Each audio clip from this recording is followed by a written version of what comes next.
नमस्कार, स्वागत है आप सभी का एनएफ न्यूज पर। मैं हूं आपके साथ रोहित। ट्रंप ने जब दूसरी बार सत्ता संभाली तो दुनिया ने सोचा कि ट्रंप अब की ठीक ठाक काम करेंगे।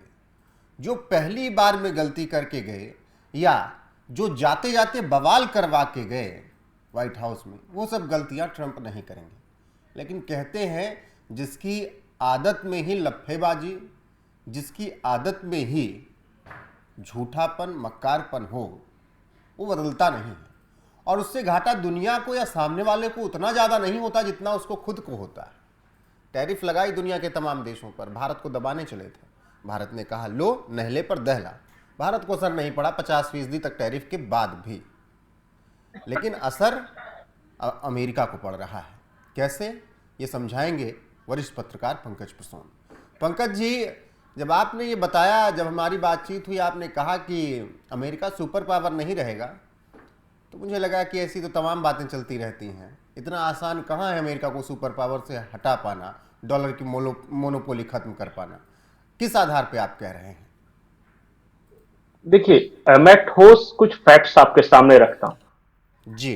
जब यूएसएसआर का विघटन हुआ तो दुनिया में एक नई शब्दावली चली, एलपीजी।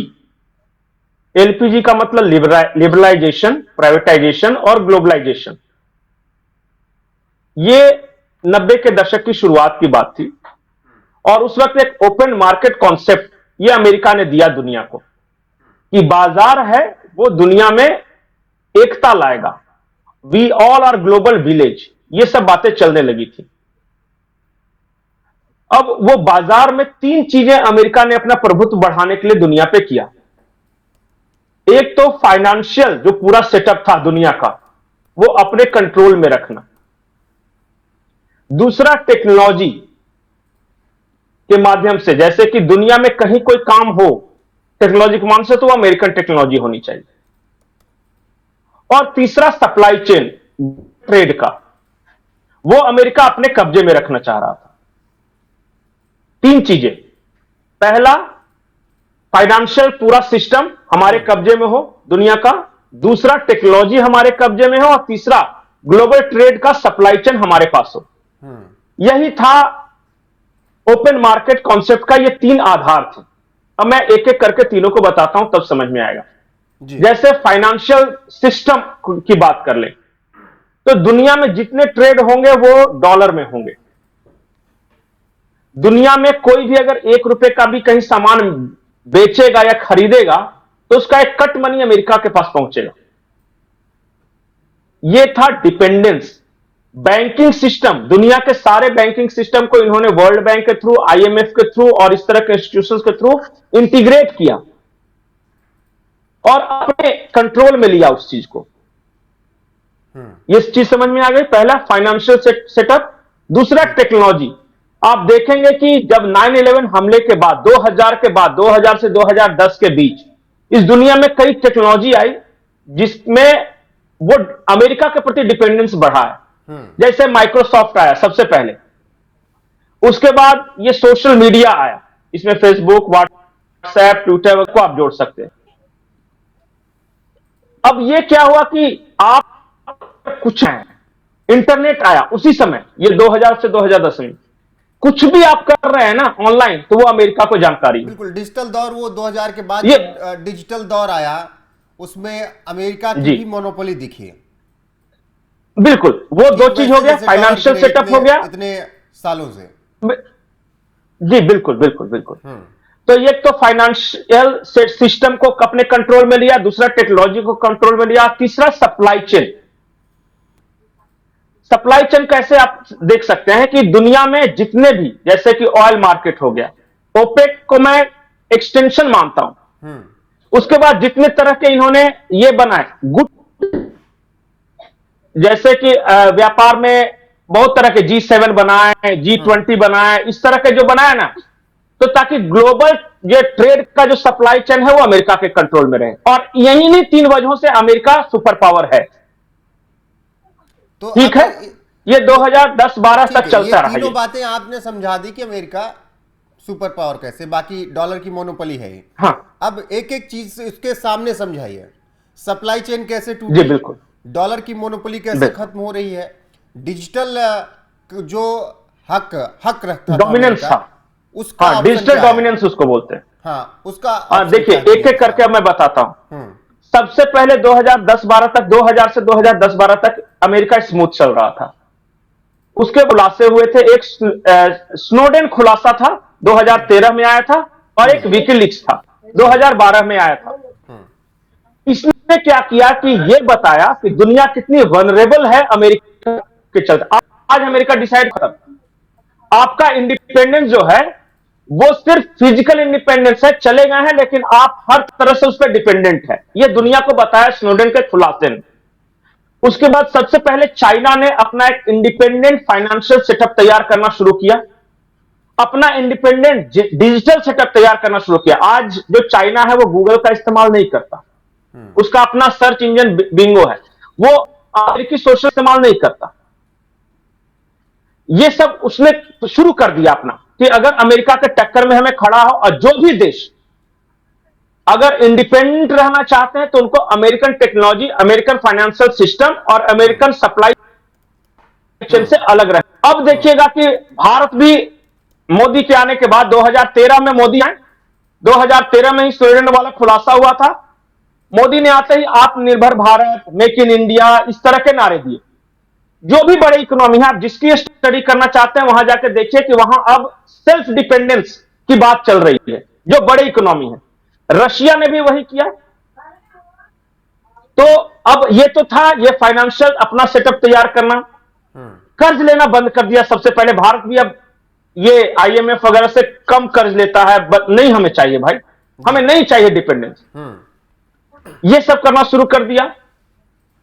अब डिजिटल सेटअप मैंने बता ही दिया कि कैसे भारत भी, अब देखिए सारी चर्चाएं चल रही है कि अमेरिकन सोशल मीडिया का नहीं, क्योंकि सारा डाटा अमेरिका के पास चला जाता है ना, हमारा सारी जानकारी आज अमेरिका के पास है। तो उससे कैसे छुटकारा मिले, यह दूसरी चीज हुई। जो टेक्नोलॉजिकल उनका जो डोमिनेंस था, डिजिटल डोमिनेंस, उसको चैलेंज देना शुरू कर दिया China, Russia, India, Brazil, south Africa, इस तरह के देशों ने। अब नाउ इवन यूरोप। तीसरा है सप्लाई चेन। सप्लाई चेन के बारे में बार बार एक बात बोलता हूं कि 19वीं और 20वीं शताब्दी में ऑयल, तेल दुनिया पे राज करने का सबसे बड़ा माध्यम था। जो अभी जो शताब्दी आने वाली है उसमें रेयर अर्थ मिनरल्स, जिससे बैटरी, चिप्स वगैरह बनते हैं, जिसके पास डोमिनेंस होगा वो होगा। चाइना ने क्या किया है कि रेयर अर्थ मिनरल से सप्लाई चेन को अपने हाथ में रखा है, और वो चाहता नहीं है कि अमेरिका को किसी तरह मिले। आप देखिएगा कि ग्लोबल जो ट्रेड का जो सप्लाई चेन है, पूरा का पूरा यूरोप अमेरिका से अलग होकर सॉवरेनिटी की बात कर रहा है। फ्रांस के राष्ट्रपति ने बात की कि we will have to be commercial sovereign. ये ब्रिटेन सबसे बड़ा ट्रेड डेलीगेशन लेके आया है इंडिया में आज, कि इंडिया की तरफ ज्यादा हम व्यापार करेंगे। जर्मनी का फाइनेंस मिनिस्टर भी आके गया है। अब वो अमेरिका से छुटकारा पाने के लिए बेचैन है दुनिया। लैटिन अमेरिकन देश भी वही कह रहे हैं, एशियन कंट्रीज वही कह रहे हैं। सामने क्या तैयारी है? 3 तो आपने बताया, चौथा ही बता दीजिए। नहीं, ये फाइनेंशियल सिस्टम में आता है जो डॉलर वाला है, कि दुनिया में कहीं भी कोई व्यापार करे तो अमेरिका को कमीशन दे। अमेरिका ने एक सिस्टम बनाया था जिसका नाम था स्विफ्ट, SWIFT। ये इंटरनेशनल जब ट्रेड करते हैं ना तो स्विफ्ट सिस्टम के जरिए ही करते हैं। अब अमेरिका को किसी भी देश को अगर सताना हो तो वो सैंक्शंस लगा देता था। और सैंक्शंस कैसे लगाता था कि भाई वो देश डॉलर में ट्रेड नहीं कर सकेगा। अब डॉलर में ट्रेड नहीं करे तो वो देश करे कैसे, कोई दूसरा उपाय था नहीं।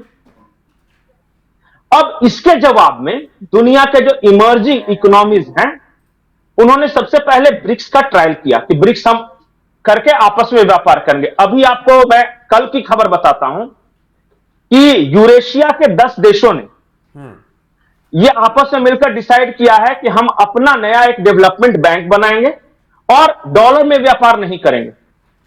ये यूरेशिया जिसको बोलते हैं, जो पहले यूएसएसआर था ना सारा, उनके जो देश जैसे कजाकिस्तान, किर्गिस्तान, तजाकिस्तान, इस तरह के जो सारे देश हैं ना, जॉर्जिया तक, तो ये 10 देशों ने वहां डिसाइड किया। उसके बाद ब्रिक्स के 10 देश आ जाइए, जिनके पास 43% ऑफ टोटल ग्लोबल ट्रेड है। जी। जिसमें ब्राजील है, रशिया है, इंडिया है, चाइना है, साउथ अफ्रीका है, मलेशिया है, इंडोनेशिया है, इवन वो सब, इवन ये पाकिस्तान, बेलारूस वगैरह, ये सब। तो इन लोगों ने भी डिसाइड किया है कि हम डॉलर को अवॉइड करके आपस में एक दूसरे की करेंसी में कर सकते हैं क्या।